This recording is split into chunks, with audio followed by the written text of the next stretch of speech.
Hashtag Ajitdada, selfie with रोहित्र, hashtag Ajitdada, selfie with रोहित्र, hashtag अजितांच्या ढिसाळ कारभाराचा, नगर परिषदेच्या ढिसाळ कारभाराचा, सेल्फी विथ रोहित्र, हॅशटॅग अजितदादा, सेल्फी विथ रोहित्र, हॅशटॅग अजितदादा, सेल्फी विथ रोहित्र, हॅशटॅग अजितदादा, महावितरणच्या ढिसाळ कारभाराचा, महावितरणच्या ढिसाळ कारभाराचा, नगर परिषद प्रशासनाच्या ढिसाळ कारभाराचा, अधिकाऱ्यांचं करायचं काय? खाली मुंडकं वर पाय, भ्रष्ट अधिकाऱ्यांचं करायचं काय? खाली मुंडकं वर पाय, भ्रष्ट अधिकाऱ्यांचं करायचं काय? खाली मुंडकं वर पाय. महावितरणच्या भ्रष्ट सुवर्ण जयंती नगरोत्तर अंतर्गत 150 कोटी रुपयांचे सिमेंट रस्ते बांधण्यात आले.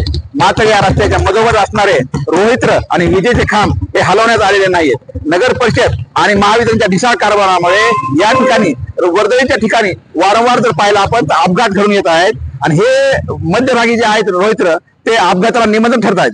नागरिकांनी वारंवार प्रशासनाला तक्रारी केल्या, सामाजिक कार्यकर्त्यांनी तरी सुद्धा प्रशासनाने दखल घेतली नाही. मात्र मराठवाडा मुक्ती संग्राम दिनी जेव्हा मुख्यमंत्री आणि उपमुख्यमंत्री या ठिकाणी रेल्वेच्या कार्यक्रमात आले होते तेव्हा या मार्गावरील रोहित्र हे पालकमंत्री यांना दिसू नये म्हणून जिल्हा प्रशासनावर हे रोहित्र कपड्याने झाकण्याची नामुष्की आली होती.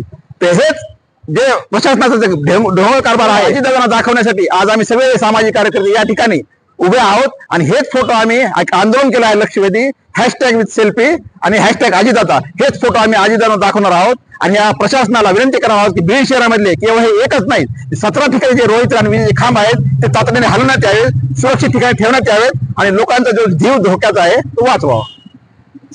जय शिवराय, जय भीम.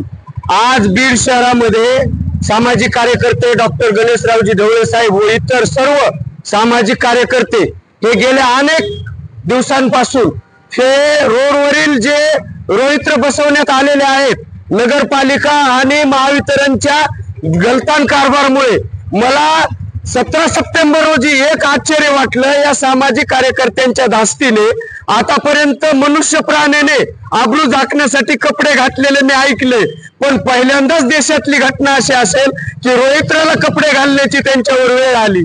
ही डीपी आहे, ही डीपी कुठल्या गावखेड्यातली वाडी वस्तीवरची नसून बीड शहरातील नाट्यगृहाच्या बाजूला वर्दळीवरच्या रस्त्याची आहे. याची नगरपालिका प्रशासन आणि महावितरणने लाज बाळगून ही लवकरात लवकर काढून अपघात टाळून विद्यार्थी सर्वसामान्य नागरिक व्यापारी यांना या अडचणीपासून मुक्त करावं एवढी या माध्यमातून विनंती करतो. धन्यवाद.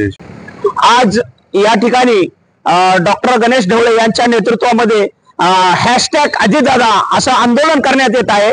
खरं तर ह्या बीड शहरामध्ये ट्रान्सफॉर्मर हे रस्त्यामध्येच आहेत. आम आदमी पार्टीने वारंवार या बाबतीत निवेदनं दिली, नगरपालिकेशी विचारणा केली, विद्युत मंडळाशी विचारणा केली, परंतु दोघांनीही क्रॉस उत्तर देण्याचं काम केलेलं आहे. नगरपालिका म्हणते ज्यावेळेस रस्ते यांचे त्यावेळेस आम्हाला यांनी परवानगी घेतली नाही आणि मध्येच रस्त्याच्या मध्ये ट्रान्सफॉर्मर बसवण्यात आले आणि एमएससीबी म्हणते की आम्हाला ह्यांनी नकाशे दिले नाही, आम्हाला ज्या पद्धतीने आम्ही परमिशन मागितली आम्हाला परमिशन दिली नाही, आम्हाला ज्या ठिकाणी आमचे पहिले यांचे रस्ते होण्याच्या अगोदरच आमचे खंबे लावले होते. मग हे रस्ते उपटण्याचं पोल उपटण्याचं काम नगरपालिकेनं करावं आणि नगरपालिकामध्ये एमएससीबीने करावं. या दोघांच्या भांडणामध्ये आम दिसली जाते आणि त्याच्यामध्ये अपघात होत आहेत. याची जिम्मेदारी कोण घेणार? म्हणून काल जे अजितदादा आले होते त्यांना दिसू नाही, मुख्यमंत्र्यांना दिसू नाही म्हणून याला मंडप लावून सजवण्यात आलं ताकी इथं एखादा जसं काय एखादा प्रेक्षणीय स्थळ आहे की काय असं म्हणून याची ही सर्वस्व जबाबदारी सरकारची आहे.